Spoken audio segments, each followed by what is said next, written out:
we're one ATACMS strike away from a thermonuclear war that will kill us all. And those strikes are taking place as we speak. One American-made ATACMS missile fired by a Ukrainian against a Russian target that destroys the wrong thing or kills the wrong person could lead to a general nuclear conflict that kills everybody.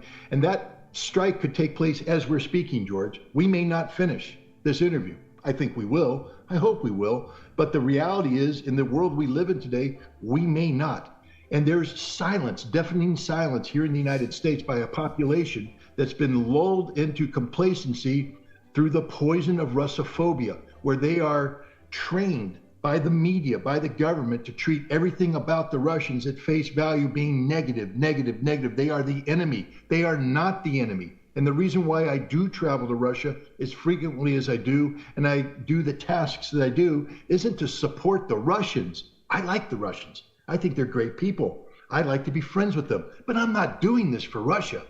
I'm doing this for America. I'm doing this for my country. I'm a patriot who wants to have my children grow up so they can have their children, and we can pass this humanity down the lines. That's all at risk right now. So I dare go to Russia. I dare engage with the Russians. I dare learn about them, and I dare capture that experience and bring it home to better inform people. We were gaining traction, George. We were gaining traction. We were becoming, I think, too big. In the past, I think the US government thought that they could ignore me or continue to slander me, smear me, NAFO style, and make me go away. They failed, and we were on the cusp of doing something very great, very big, and they shut it down. They couldn't kill me. They couldn't intimidate me into silence. They did what they could do. They seized my passport. Now, you mentioned the danger. I mentioned it in my monologue also, that the green light that has now been given to Zelensky to fire these long-range missiles into Russia at Russian cities has provoked all the Russian leadership to rather calmly and with no echo in the West at all say that this will be an act of war which will transform this conflict from a proxy war to an actual war, and that Russia will retaliate and maybe act preemptively. And who could blame them? If you're a country giving a weapon capable of killing me in my house and giving the person you gave the weapon to the permission to use it and to kill me in my house, well, I'd be a fool not to act preemptively to try and stop you doing so. I firmly believe that we are seconds from midnight on the doomsday clock, and yet our entire media has completely and utterly and deliberately withheld that danger from the public. Is it the same in the US? Absolutely. You know, we had this conversation about the justification of the West in its support of Ukraine. But we ignore something that the Russians have been raising even before this proxy war began. If you remember, back in December of 2021, the Russians submitted a draft treaty to the United States and NATO seeking to resolve this diplomatically. And all they said is Ukraine can't be a member of NATO. And one of the reasons why is that the Russian nuclear deterrent command and control, early warning, and indeed some of their missile capabilities were designed when Ukraine was part of the Soviet Union. So that Ukraine served as a land barrier, a buffer between these sensitive locations and NATO.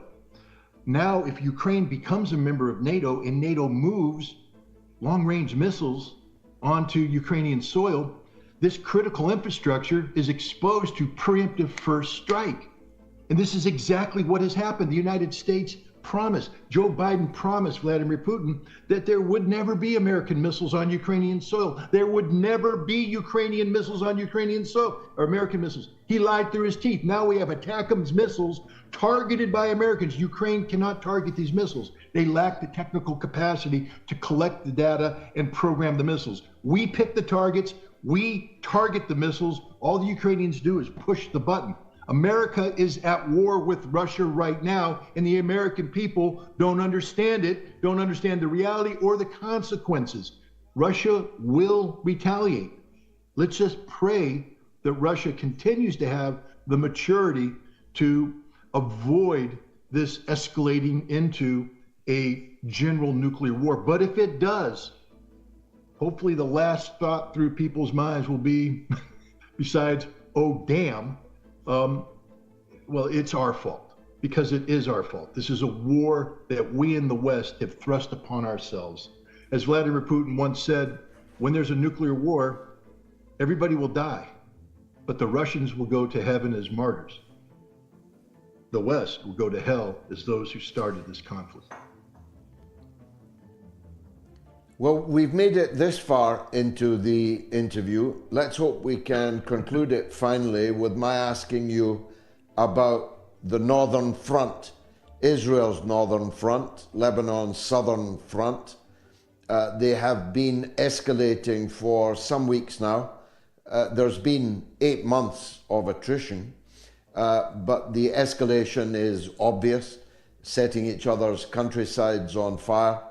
Bombing raids, sniping, artillery fire, quite a significant number of casualties now on both sides, whereas the Israelis are not used to taking that level of casualties. Even today there was a big loss for Israeli forces on a military base in the north, they thought out of range of Hezbollah missiles. Netanyahu and his cabinet appear to have decided to launch a war against Lebanon. What could possibly go wrong? Everything. Israel's not prepared for a war with Hezbollah. Hezbollah has been preparing for a war with Israel. Israel just mobilized 50,000 reservists who are going to be carrying the brunt of the load for this conflict. If Gaza has shown us anything, Israeli reservists are poorly trained, poorly led. They are cowardly, and they, are only good at inflicting harm on unarmed civilians, blowing up empty buildings. But when it comes time to stand toe-to-toe with a hardened enemy, these reservists do not fare well. Hezbollah is orders of magnitude more professional and more deadly than the brave Hamas fighters that have been fighting Israel in Gaza. Hezbollah is prepared for this war, and Hezbollah made it clear that this conflict with Israel will not be about defending southern Lebanon to prevent Israel from pushing Hezbollah back to the Litani River, but Israel losing northern Israel, losing the Galilee. Hezbollah will take the fight to Israel. The Israelis have no clue what's about to hit them, or the military does know it's about to hit them. Their soldiers are scared to death. Their officers are nervous. Remember, as you said, 8 months they've been getting the snot smacked out of them by Hezbollah. These are nervous Nellies there on the front line. The reservists coming in aren't going to be meeting combat hardened troops who have the confidence to say, don't worry, boys, everything will be all right, follow me. They're going to be meeting people who are scared to death, shivering in their hovels, shivering in their bunkers, and these reservists are going to crack at the first opportunity. This will be a disaster for Israel. Now, Israel will respond the way they always do, which is to bomb civilian targets. And it is the civilians of South Lebanon, of Beirut, of the Bekaa Valley, who will pay the bulk of this price for Israel's criminal ambitions. But mark my words, Israel will lose this war, and not the way they lost it in 2006, simply being fought to a standstill. The consequences to Israel of this will be the destruction of critical infrastructure, the destruction of entire villages and towns, even suburbs of cities, and the deaths of thousands of their soldiers and perhaps thousands of their civilians.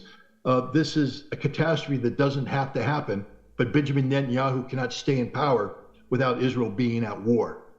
And he will now take Israel into what will probably be the final fatal phase of Israel's history. Well, I never really got on the airplane. I was doing that last passport check, with the flight attendant before you cross the threshold onto the airplane. And she checked it over, said, "You're welcome to board." And then 3 armed, uniformed, full body armor members of the Customs and Border Protection Service showed up, asked if I was William Scott Ritter. I said, yes, I was. They asked if I would remove myself from the line, given the fact that they are uniformed law enforcement officers. I complied. They asked to see my passport. I am obligated to turn it over to them. They confirmed that it was my passport. And then they said they are seizing my passport and I will not be flying today. When I asked under whose authority, they said, the Department of State. I said, do you have anything in writing? They said, nope. I said, are you going to give me a receipt? Nope. They just took it. I said, well, what do I do? They said, well, call the Department of State and they'll tell you what happens next. And so, at that point in time, I could have, gotten into a physical altercation with 3 armed officers and probably gotten killed or thrown into jail for the rest of my life. B, got into a useless conversation about my constitutional rights with 3 heavily armed officers of the Customs Border Patrol, or C, gracefully exit stage right and live to fight another day. So I opted to collect my bags, and I didn't hold these guys any bad feelings. We had a talk. One of them was a former Marine. We talked about the Marine Corps. We wished each other well. I shook their hands. Yeah, they're just doing their job. They're not the evil. They just are complying with the orders they were given. The orders they were given were unconstitutional. You can't seize my passport without just cause, a violation of the Fourth Amendment, illegal search and seizures. And it's a violation of my Fifth Amendment because they can't, one of the liberties I have as an American citizen is the freedom to travel without restraint from my government, unless they have a legal reason to do so, which has to be explained to me through due process. Nothing was explained to me. They just prevented me from traveling. That's a discussion I'll be having with the State Department and other officials as I work assiduously to get my passport returned to me. But right now, I am a man without a passport. This is a big story, though, Scott. This is a big story. I mean, we're smiling about it because you definitely took the right decision to exit stage right gracefully.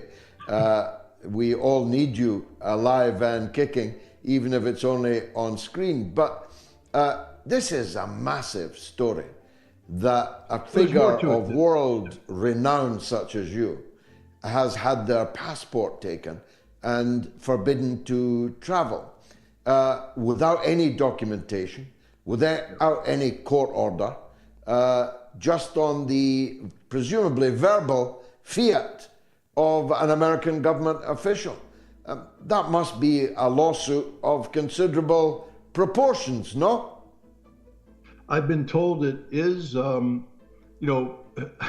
having taken on the U.S. government and other institutions in the court of law as a private citizen, it sounds like it's a lot easier than it is. It's an arduous task, it's an expensive task, and it's a joyless task because the U.S. government has imminent recourse. They just finished a case involving a passport where, even though the law was on the individual side, the judge said, well, common sense dictates. Well, the law doesn't talk about common sense. It talks about specific measures. But even though all the measures were broken by the U.S. government, the judge sided on the side of the U.S. government, which they are wont to do. So, if the opportunity it's more important for me to get my passport back and to resume traveling. What made this seizure even more egregious is that I was departing to attend the St. Petersburg International Economic Forum, where I was an invited panelist on 2 panels on center stage on geopolitical affairs, where I had scheduled numerous interviews and discussions with Russian media, Russian officials, and from my perspective, even more importantly, I was prepared to undertake a 40-day journey of Russia together with a documentary film crew in which we would document the reality of Russia and try and capture the experience of Americans interacting with Russians so we could come back and better inform American audience, sort of the antidote to the poison of Russophobia. This is journalism writ large. So they violated my First Amendment rights as well. Freedom of speech, infringing on my ability to speak freely, and my role as the press. Again, so this is done by a State Department, I want to remind people, that helped the Ukrainian government create a Center for Countering Disinformation, which has labeled me and other American citizens information terrorists. They Mirotvorets hit list run by the Ukrainian intelligence service to exist without any intervention by the U.S. government. The State Department, and this is no exaggeration, George, has tried to kill me. It seeks to silence me through violence and intimidation. That's what they do with the Ukrainian government as their proxies. The State Department funds it, organizes it, and approves everything they do. I've been listed as the #1 so-called Russian propagandist on the Mirotvorets hit list and on the Center for Countering Disinformation. Having failed to either kill me, intimidate me, or silence me, they now have revoked my passport to prevent me from talking. And I just want to, it'll be a non-verbal thing, but maybe your British audience will understand when I show the 2 fingers to the people who are responsible for this. Yeah, I mean, it's uncanny coming from the political tradition that I do, but you don't. It is uncanny, the comparison with what happened to Paul Robeson. Paul Robeson was an international superstar, a film actor, an opera singer, an internationally renowned football player. He was an actor on the Shakespearean stage of the highest rank. His records sold like Michael Jackson's sold across the world in their millions. He was loved in Russia, and he wanted to stop the Cold War becoming a hot war. And he had his passport revoked to stop him traveling to Russia. And in those days, he had to sing down a telephone line to huge British audiences.